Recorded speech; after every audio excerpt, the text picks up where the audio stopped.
We've been together 8 years now, and soon it'll be time for me to go. But before I do, I wanted to share some thoughts, some of which I've been saving for a long time. It's been the honor of my life to be your president. So many of you have written the past few weeks to say thanks, but I could say as much to you. Nancy and I are grateful for the opportunity you gave us to serve. Over 8 years, Ronald Reagan kept a daily diary in which he recorded his thoughts on the extraordinary, the historic, and the routine day-to-day occurrences of his presidency. In this video podcast, we take a look at this remarkable handwritten 5-volume set. Speaking about the diaries in 2007, Mrs. Reagan remarked, "When we left Sacramento, we felt the time passed so quickly we could hardly remember the 8 years. When Ronnie became president, he wanted to write it all down so we could remember these special times. And so he did. Writing almost every day of his 8 years in office, the handwritten diaries share President Reagan's personal observations and innermost thoughts. Whether he was in his White House residency study or aboard Air Force One, each night President Reagan wrote about the events of his day, which often included his relationships with other world leaders, such as Mikhail Gorbachev, Pope John Paul II, Margaret Thatcher, and others, and the unforgettable moments that define the era. From his first inauguration to the end of the Cold War, the Iran hostage crisis to John Hinckley Jr.'s assassination attempt. On March 30th, 1981, President Reagan delivered remarks to the Building and Construction Trades National Conference at the Hilton Ballroom at 2:00 p.m. Looking back on the day on April 11th, 1981, President Reagan wrote in his diary, "Left the hotel at the usual side entrance and headed for the car. Suddenly there was a burst of gunfire from the left. SS agent pushed me onto the floor of the car and jumped on top. I felt a blow in my upper back that was unbelievably painful. I was sure he'd broken my rib. The car took off. I sat up on the edge of the seat, almost paralyzed by pain. Then I began coughing up blood, which made both of us think, yes, I had a broken rib and it had punctured a lung."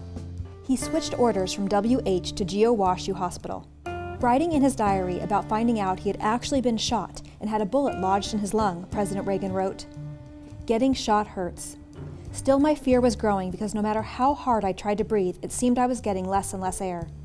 I focused on the tiled ceiling and prayed. But I realized I couldn't ask for God's help, while at the same time I felt hatred for the mixed-up young man who had shot me. Isn't that the meaning of the lost sheep? We are all God's children and therefore equally beloved by Him. I began to pray for his soul and that he would find his way back to the fold. I opened my eyes once to find Nancy there. I pray I'll never face a day when she isn't there." That entry alone reveals that these diary entries are more than just President Reagan's political experiences. Many entries are concerned with the president's private thoughts and feelings, including his love and devotion for Nancy Reagan and their family, his belief in God, and the power of prayer. To read these diaries, filled with President Reagan's trademark wit, sharp intelligence, and humor, is to gain a unique understanding of one of the most beloved occupants of the Oval Office in our nation's history. Copies of President Reagan's diary can be purchased through the Reagan Library Museum store at reaganlibrary.com/store.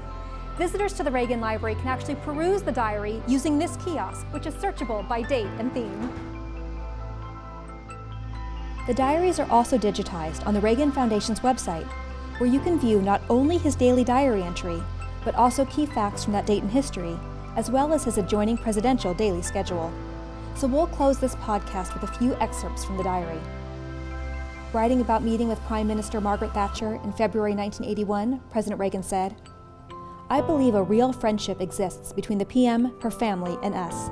Certainly we feel that way, and I'm sure they do." Writing about the explosion of the Shuttle Challenger on January 28, 1986, President Reagan said, "There is no way to describe our shock and horror." And his last entry on January 20th, 1989, after writing about the farewell ceremonies, President Reagan concluded, "Then home and the start of our new life." Thank you for joining us today. We hope you enjoyed this Inside the Reagan Library video. See you soon.